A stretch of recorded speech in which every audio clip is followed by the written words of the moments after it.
Tears for the Tear God, Salt for the Salt Throne, and Gas the Leaf Tribe.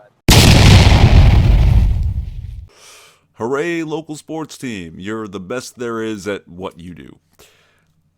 For those of you who may not be familiar, in Ontario, a corporation called the Beer Store has had something of a monopoly on beer sales for quite some time. Until just recently, when the Wynne Liberal government actually opened up beer and wine sales to about 450 grocery stores. Doug Ford wants to further this initiative and allow the sale of beer in convenience stores. Of course, the beer store, their monopoly further threatened. They're not happy about this, but some of the political ads that have been coming out, in particular the one I've been hearing on the radio in the car all week, well, it's just plain old stupid. Hear the song of Slaanesh.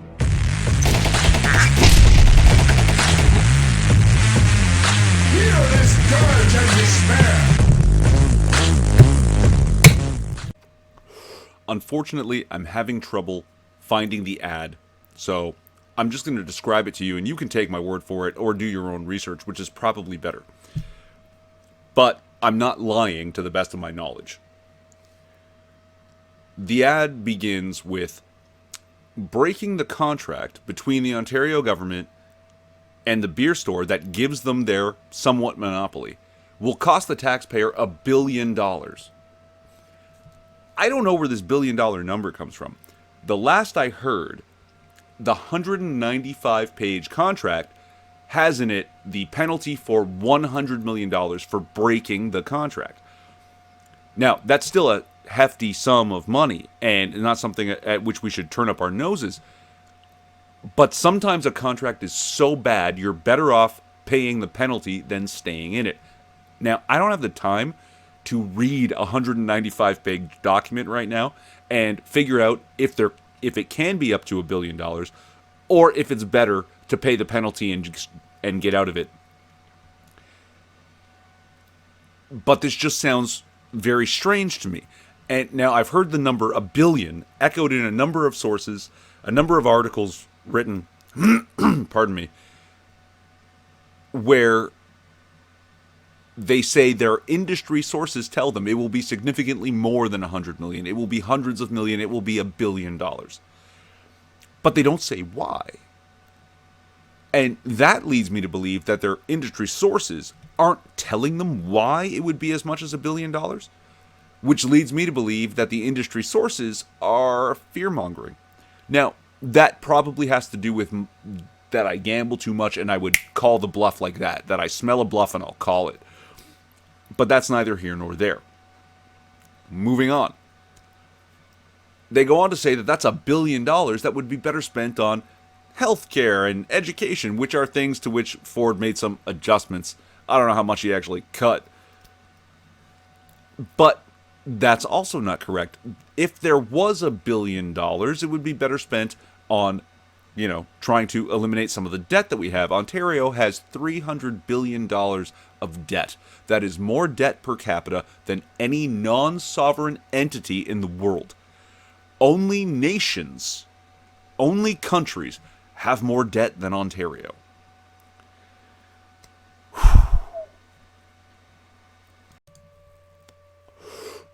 Here's where it gets particularly stupid. They go on to basically plead with the listener, don't let Doug Ford shut down the beer store. The beer store is a private corporation. Doug Ford doesn't have the power to shut them down. They say, don't let Doug Ford lay off 7,000 workers. The 7,400, 7,500 people that work for the beer store don't work for Doug Ford. He doesn't have the power to lay them off. So what is it they're actually saying with this? They seem to be suggesting that if further competition is introduced into the market, the entirety of the beer store will cease to exist. That they cannot compete with fucking convenience stores. And their entire corporation will shut down And all 7,500 of their workers will be laid off because they're failing to compete. They're so bad at business that if other people are allowed to compete with them, they'll simply fail. They'll just fold entirely. Why would you admit this?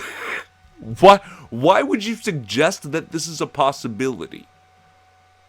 Like, how bad are you at selling fucking beer that if other people sell beer, you're gonna die? Like, really?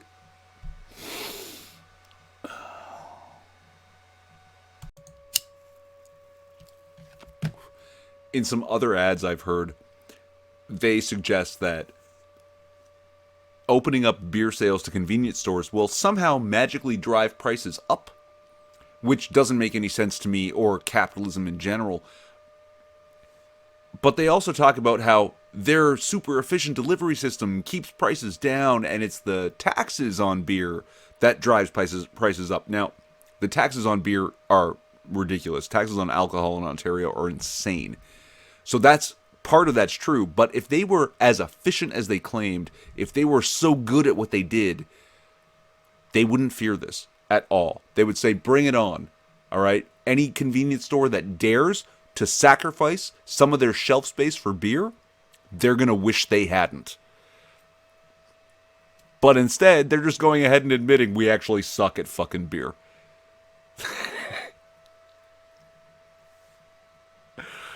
Like, man.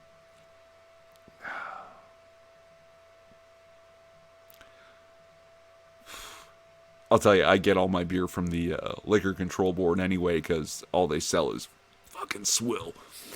But that's neither here nor there.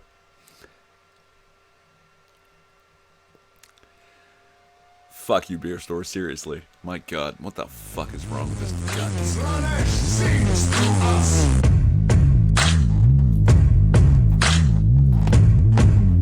This quiet obeys Relevant links to Slaanesh. shit I said in the description.